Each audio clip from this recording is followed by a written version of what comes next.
I found him bleeding in a rain-slicked alley, a nameless stranger with nothing but the tattered clothes on his back and a look of pure, broken defiance in his eyes. I took him in, nursed his wounds, and shared my meager meals with him, never once asking who he was or where he came from. To me, he was just Jun, the man who fixed my shelves and looked at me like I was the only girl in the world. I thought I was saving a man with no future.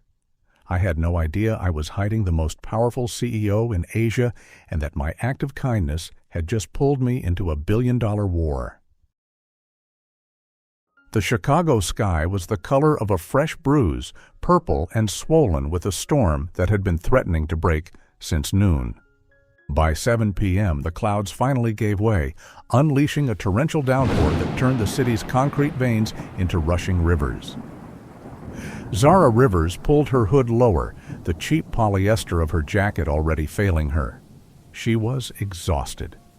Her shift at the university library had run over because of a malfunctioning scanner, and her feet ached with a rhythmic throb that matched the pulsing neon signs of the corner liquor store. At 24, Zara's life was a masterclass in almost. She was almost done with her degree. She almost had enough for the property taxes on her late grandmother's house, and she almost felt like she was getting ahead. But tonight, she just felt wet and cold. Taking the shortcut through the narrow alley behind 4th Street, her flashlight flickered. The beam cut through the sheets of rain, reflecting off oily puddles. That's when she saw him. He was slumped against a stack of discarded wooden pallets, looking less like a man and more like a pile of discarded rags.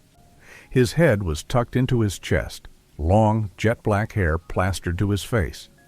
One of his hands, pale, slender, and shaking, was pressed firmly against his side. Even from 5 feet away, Zara could see the dark, viscous liquid seeping through his fingers, staining the rain-slicked pavement. "Oh my God," she whispered, her heart skipping a beat. Fear flickered in her gut. This was a dark alley in a rough neighborhood. Common sense told her to run, to call 911 from a safe distance, and keep moving. But Zara lived by a philosophy her grandmother had carved into her soul. Compassion is the only thing the world can't take from you unless you give it up. "Sir," she called out, her voice trembling but clear. "Can you hear me?" The man didn't move. She stepped closer, the light of her phone illuminating him. He was Asian, his features striking even through the grime and blood. High cheekbones, a sharp, straight nose, and a jawline that looked like it had been chiseled from obsidian. He didn't look like the usual residents of these alleys. His clothes, though shredded and caked in mud, felt different. The fabric of his torn shirt had a subtle, expensive sheen to it, though Zara was too panicked to process the detail. She knelt in the mud, ignoring the cold water soaking into her jeans. "Sir, I'm going to touch your shoulder, okay?" "I'm here to help." The moment her fingers brushed his skin, his eyes snapped open. They weren't the eyes of a victim. They were dark, piercing, and filled with a terrifying, predatory alertness. In one fluid, agonizing movement, his hand shot out and clamped around her wrist. His grip was like a vice, despite the fact that his face was deathly pale. "Who sent you?" he rasped. His voice was a low, gravelly baritone, accented with a cultured smoothness that felt wildly out of place in the trash-strewn alley. "Nobody sent me. I'm Zara. I live right there." She pointed toward the back entrance of her small brownstone. "You're bleeding. You need a doctor." "No," he hissed, his grip tightening for a second before his strength suddenly evaporated. His eyes rolled back, and he slumped forward, his forehead landing hard against her shoulder. "No hospitals. No. Anyone. Hey, stay with me." Zara braced herself, taking his full weight. He was lean, but his body was dense with muscle. He smelled of expensive cologne, copper, and the ozone of the storm. Zara made a choice that would change the trajectory of her life. She didn't call the police. She knew that in this part of town, an unidentified man with a stab wound and no ID would end up in a system that would chew him up and spit him out. And something about the desperation in his voice told her that a hospital was a death sentence. "Okay," she grunted, hooking his arm over her shoulder. "Okay, Jun, or whatever your name is, we're going to my place. Don't you die on my porch." The trek to her apartment was a blur of agonizing effort. She was 5'5" and sturdy, but he was nearly a foot taller. Every step was a battle against the wind and the slick ground. When she finally managed to get him through the blue door and onto her faded velvet sofa, she was gasping for air. She didn't waste time. She stripped off his ruined jacket, her breath catching when she saw the wound. It was a clean puncture in his side, not a random mugging gone wrong, but something precise. Zara had spent 3 years volunteering at a community clinic, and she knew enough to know he was lucky. The blade had missed his vitals, but he had lost a lot of blood. For the next 3 hours, Zara worked in a fever dream. She cleaned the wound with antiseptic, her hands steady despite the adrenaline. She watched his face while he drifted in and out of consciousness. Even in pain, there was a profound coldness to his expression, a mask of iron that seemed impossible to break. As the sun began to peek through the blinds the next morning, the man, Jun, opened his eyes. He found himself in a room that felt like a warm hug. There were books everywhere, plants hanging from the ceiling in macrame holders, and the smell of cinnamon and coffee. He looked down at his side, seeing the neat bandages and the clean, oversized t-shirt he had been changed into. Then he saw her. Zara was asleep in a wooden rocking chair a few feet away, a basin of water and bloody cloths on the table beside her. Jun Park, the man known in the global financial markets as the Steel CEO, the man who had survived 3 assassination attempts and built a multi-billion-dollar tech empire by the age of 30, felt something he hadn't felt in decades. He felt safe. He watched the way the morning light hit her skin, a rich, deep mahogany that seemed to glow. Her hair was pulled back into a soft puff, and her features were relaxed in a way his never were. She had saved him. A total stranger with nothing to gain had brought a bleeding man into her home and tended to him with the tenderness of a saint. He should leave. He needed to find his phone, contact his loyalists, and burn the people who had betrayed him to the ground. He needed to reclaim his throne. But as Zara stirred, her eyes fluttering open, and a small, relieved smile forming on her lips when she saw he was awake, Jun felt his resolve slip. "You're awake," she whispered, her voice like honey. "How do you feel?" "Like I was hit by a train," he managed to say. He looked at her, his dark eyes searching hers for a motive. A catch? A hidden camera. "Why did you do this? You don't know me. I could be a monster." Zara stood up, stretching her stiff limbs, and walked over to him. She placed a cool hand on his forehead to check for fever. "You looked like you needed a friend, Jun, and monsters don't usually say please in their sleep." Jun froze. He hadn't realized he'd spoken. "What did I say?" "You kept saying, 'Please don't leave,'" she said softly, her eyes filled with a raw, honest empathy that made him want to look away. "So I stayed." For the first time in his life, the billionaire CEO had no words. He was a man who owned everything, yet in this tiny, crumbling apartment, he realized he owned nothing that actually mattered. "Stay as long as you need," she said, heading toward the kitchen. "I'm making oatmeal. It's not fancy, but it's hot." Jun watched her go, his mind already spinning a web of lies. He couldn't tell her he was Jun Park. He couldn't tell her that his homeless state was the result of a corporate coup. For the first time, he didn't want to be the king. He wanted to see who he was in the eyes of the girl with the blue door. The second week of Jun's stay began with a silence that wasn't awkward, but heavy, like the air before a summer storm. He was no longer the bleeding shadow Zara had dragged from the alley. He was becoming a permanent fixture in the small, sun-drenched corners of her life.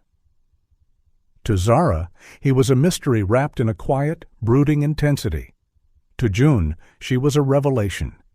He watched her from the shadows of the hallway as she prepared for work. Her life was a choreographed dance of survival. She would count out quarters for the bus, pack a PB&J sandwich in a reusable wrap, and spent 20 minutes every morning meticulously tending to her indoor jungle, the dozens of pothos and spider plants that hung from her windows. "You're staring again," Zara said one Tuesday morning, catching his reflection in the hallway mirror as she tied her hair back. Jun didn't flinch. He sat at her small kitchen table, his long legs cramped in the space, wearing a pair of sweatpants she'd bought him from a thrift store. "I'm observing. It's a habit." "Well, observe yourself into that bowl of fruit," she teased, sliding a plate toward him. "You need the vitamin C. You're still too pale." Jun looked at the sliced oranges. In his other life, he ate breakfast prepared by a Michelin star chef in a dining room that sat 40. He drank water from crystal that cost more than Zara's monthly rent. Yet, as he picked up a wedge of fruit, he felt a strange, tightening sensation in his chest. "Zara," he said, his voice dropping to that low, resonant frequency that always made her pulse skip. "Why do you work so hard for so little?" "You have the intellect of someone who could run a company. I see the way you organize your books, the way you solve problems." Zara paused, her hand on the doorknob. She looked back at her apartment, the peeling wallpaper, the sagging shelves, and the man who looked like he belonged on a billboard for luxury watches sitting in her kitchen. "Money isn't the only way to measure a life, Jun," she said softly. "I'm working so I can keep this house. It's the only thing my grandmother had left to give. It's not just bricks and mortar, it's the place where I was loved when the rest of the world was indifferent. That's worth more than a 6-figure salary to me." Jun watched her leave, her words echoing in the silence of the room. Loved when the rest of the world was indifferent. He closed his eyes. His own upbringing had been the polar opposite. He was raised in a palace of glass where love was a transaction and vulnerability was a weakness to be exploited. His father had taught him that the only way to be safe was to be at the top of the food chain. As soon as the bus pulled away from the corner, Jun's demeanor shifted. He stood up, his movements precise and lethal. He went to the window, scanning the street. He had been dead to the world for 14 days. By now, his disappearance would be a global headline. His vice chairman, a man he had trusted like a brother, was likely currently occupying his office, dismantling his legacy piece by piece. He needed to make a move, but he found himself hesitating. If he reached out, if he signaled his survival, the war would come to this doorstep. The blue door would be blown off its hinges. Zara would be a target. He spent the afternoon fixing. He couldn't help it. His mind was built for optimization. He repaired the leaky faucet that had been dripping for months. He oiled the squeaky floorboards. He even used a butter knife to painstakingly realign the hinges on her kitchen cabinets. When Zara returned that evening, she stopped in the doorway, dropping her bag. The apartment felt different. It felt cared for. "Did you do all this?" she asked, walking to the sink and turning the handle. Silence. No drip. Jun was standing on a stool, reaching for a high shelf she'd never been able to use. He looked down at her, a stray lock of black hair falling over his eyes. "I don't like things that don't function properly. It's inefficient." Zara laughed, a bright, melodic sound that made Jun's heart hammer against his ribs. "You're a strange man, Jun, a drifter who hates inefficiency." She walked over to him, looking up. The height difference was staggering, even with him on the stool. "Thank you, truly. I've been meaning to get to those for a year." The air between them changed. The slow burn wasn't a flicker anymore. It was a steady, rising heat. Jun stepped down from the stool, landing inches from her. He could smell the library on her, old paper and vanilla. He reached out, his hand hesitating before he tucked that stray lock of hair behind her ear. His skin was cool, hers was warm, and the contact felt like an electric shock. "Zara," he whispered, "you shouldn't be so kind to people you don't know."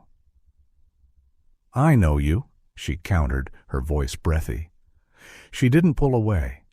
Instead, she leaned into his touch, her eyes searching his. "I know you're hurting, not just from the wound in your side, but from something else, something you're running from." "I'm not running anymore," Jun said, and he realized it was the truth. He wasn't running from his enemies. He was running towards something he had never dared to want. He leaned down, his lips brushing the corner of her mouth, a ghost of a kiss, a question asked in the dark. Zara sighed, her hands coming up to rest on his chest, feeling the frantic, powerful thrum of his heart. She realized then that this man wasn't just a guest. He was becoming her gravity. But the moment was shattered by a low, rhythmic thudding from outside. Jun pulled back, his eyes instantly turning into shards of ice.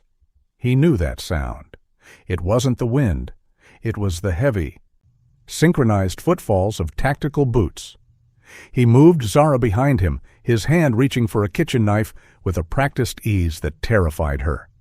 "Stay down," he hissed. "Jun, what?" "Quiet."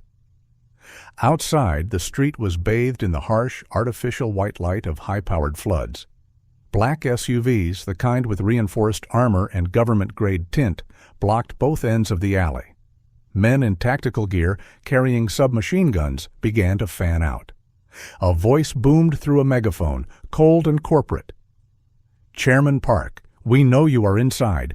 You have 60 seconds to exit the premises before we initiate a forced entry. Don't make this difficult for the girl." Zara's blood ran cold.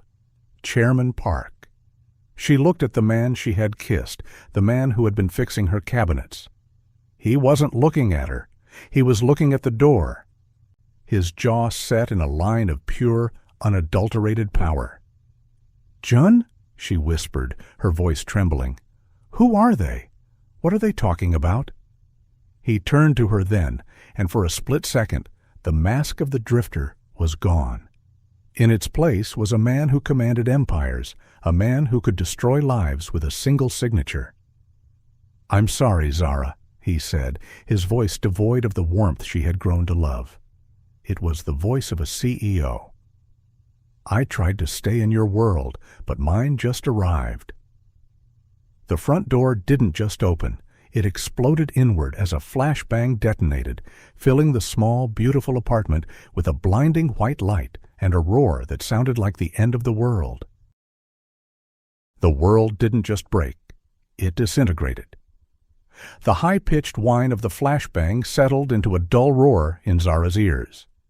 Smoke, acrid and metallic, swirled through the living room, choking the scent of her vanilla candles.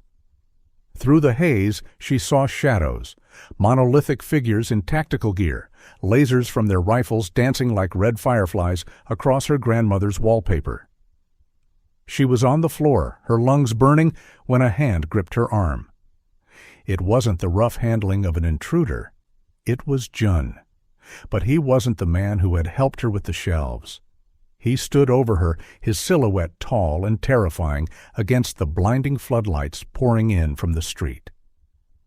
"Hold your fire!" a voice screamed from the porch.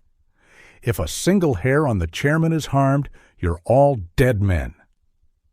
The red lasers vanished instantly. The men in black lowered their weapons, snapping into a rigid, synchronized line of subservience. A man stepped through the shattered remains of the blue door. He was older, dressed in a charcoal gray suit that probably cost more than Zara's entire education. He didn't look like a soldier. He looked like an executioner in a boardroom. He stopped 3 feet from Jun and bowed so low his forehead nearly touched his knees. "Chairman Park," the man said, his voice trembling with a mix of terror and relief. We thought the wreckage of the convoy. We thought you were lost." Jun didn't answer immediately. He looked down at Zara, who was staring up at him, her eyes wide with a mixture of shock and a betrayal so deep it felt like a physical wound. She saw the way his posture had changed. The slight slouch of the drifter was gone, replaced by a spine of tempered steel.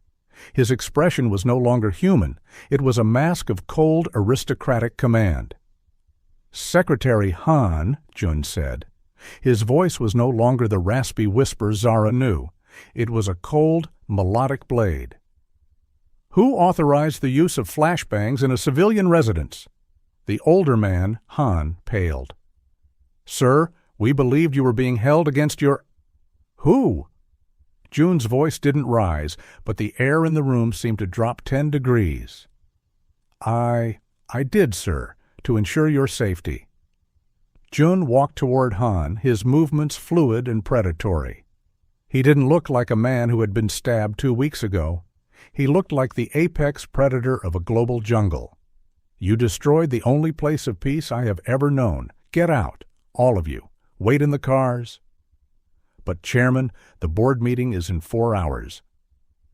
"The hostile takeover—" "I said get out," Jun hissed. The room cleared in seconds. The tactical team vanished like ghosts, leaving the small apartment in a state of ruin. The silence that followed was worse than the explosion. It was the sound of a dream dying. Zara stood up slowly, her legs shaking. She wiped a streak of soot from her forehead, her gaze landing on the shattered pieces of a ceramic vase, the one she'd bought with her first paycheck. "Chairman Park," she whispered, the words tasting like ash in her mouth. "Titan International, the Lion of Soul. I saw you on the cover of Fortune magazine at the library once. I didn't recognize you because I didn't think people like you actually bled." Jun turned to her. The coldness in his eyes cracked just for a second. "Zara?" "Don't," she said, holding up a hand. "Don't Zara me. You lied. Every single day. You sat at my table, you ate my food, you let me tell you my secrets. And all the while, you were a king playing at being a peasant." "I wasn't playing," Jun said, taking a step toward her. "I was surviving. If I had told you who I was, you would have been in more danger than you were tonight. My life is a war zone, Zara. For the first time in 30 years, I found a sanctuary. I didn't want to lose it." "You didn't find a sanctuary, Jun. You found a girl you could hide behind," she countered, her voice gaining strength.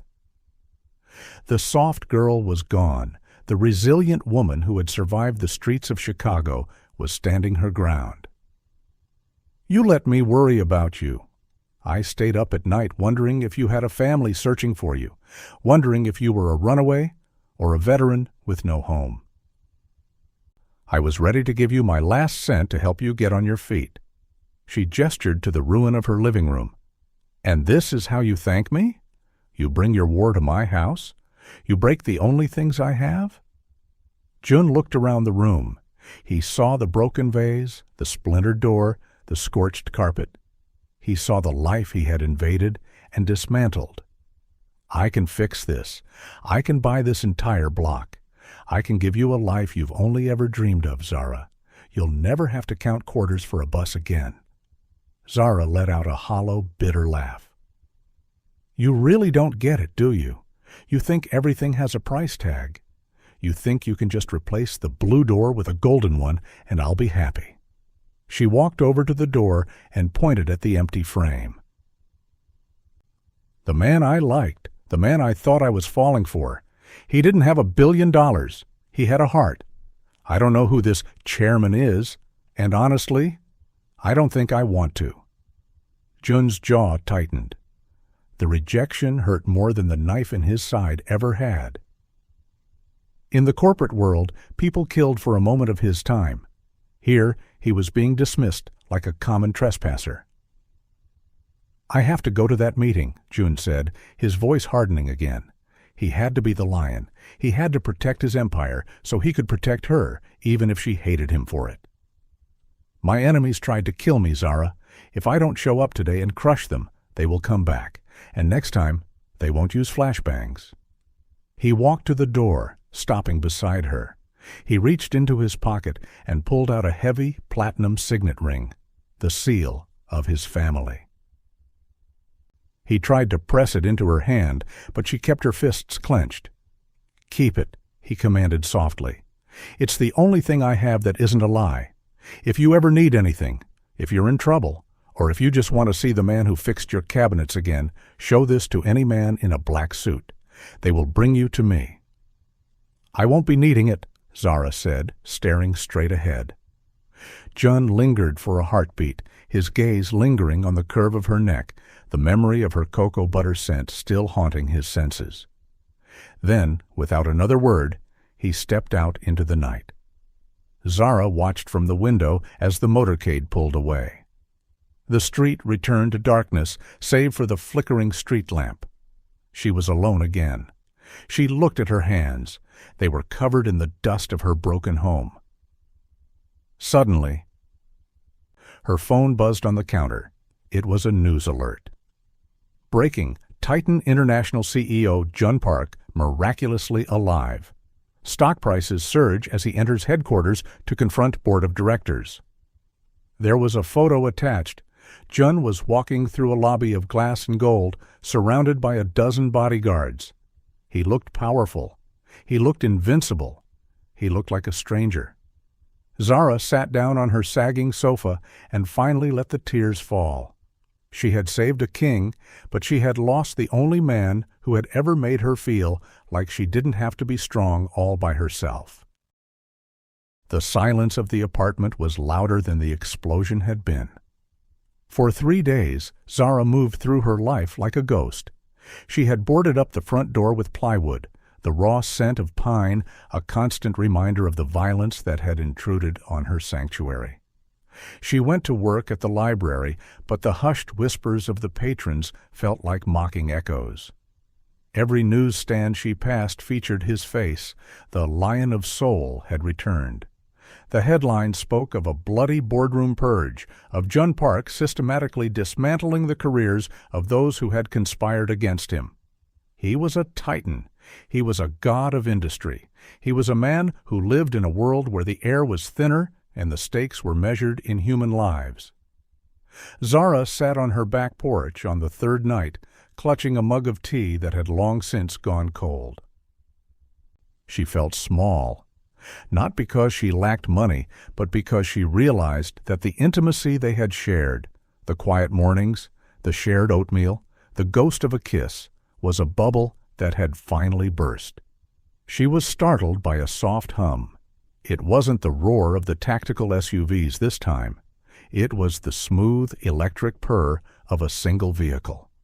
A silver Maybach rolled to a stop at the mouth of the alley. The door didn't fly open. There were no sirens. A single man stepped out. He wasn't wearing a three-piece suit, and he wasn't surrounded by guards.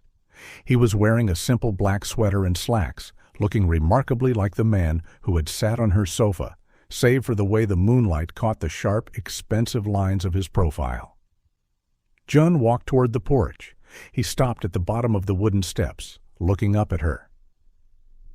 "The board of directors is gone," he said, his voice carrying clearly through the crisp night air. "The men who ordered the hit are in custody. My empire is secure." "Congratulations," Zara said, her voice steady despite the flutter in her chest. "I guess you can go back to your palace now." "I tried," Jun said. He took a step up, then another, until he was standing on the edge of the porch. "I sat in my penthouse in Seoul yesterday. I looked at the city, at all the lights and the power I've spent my entire life accumulating. And do you know what I thought about?" Zara didn't answer. "I thought about the leak in your sink," he whispered. "I thought about the way you talk to your plants like they can hear you.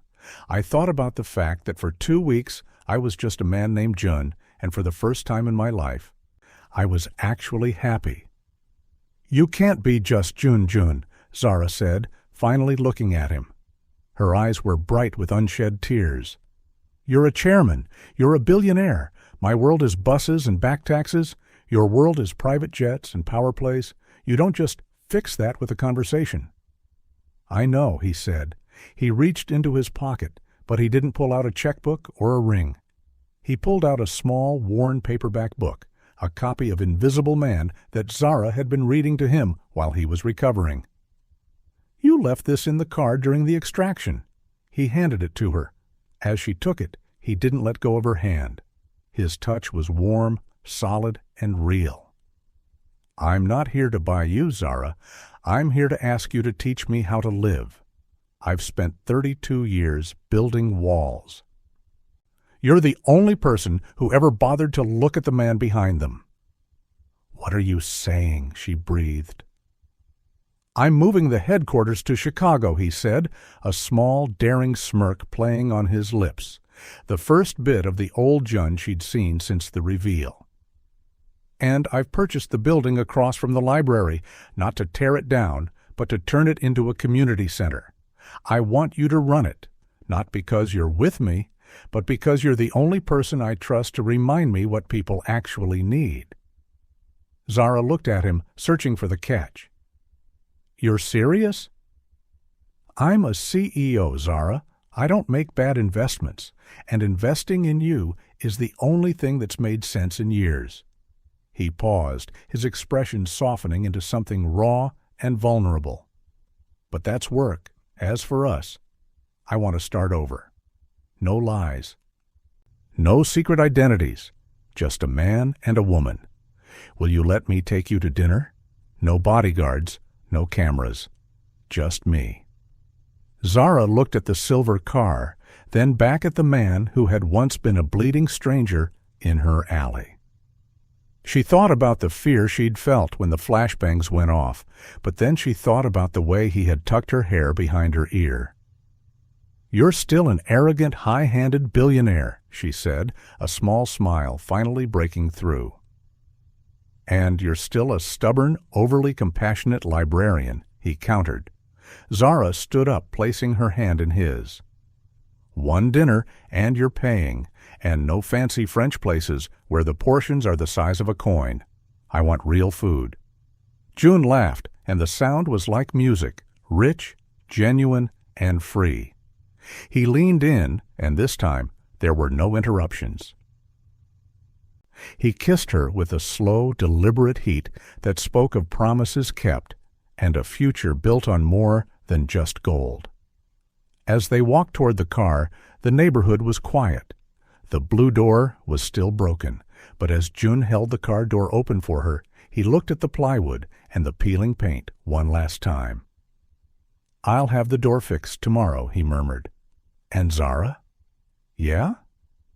"I'm making sure they paint it the exact same shade of blue." The silver Maybach glided away from the curb, disappearing into the Chicago night. The Lion of Soul had found his home, and for the first time in his life, he wasn't looking back. He was looking at the woman beside him, whose hand was firmly entwined with his, a bridge between two worlds that were no longer so far apart.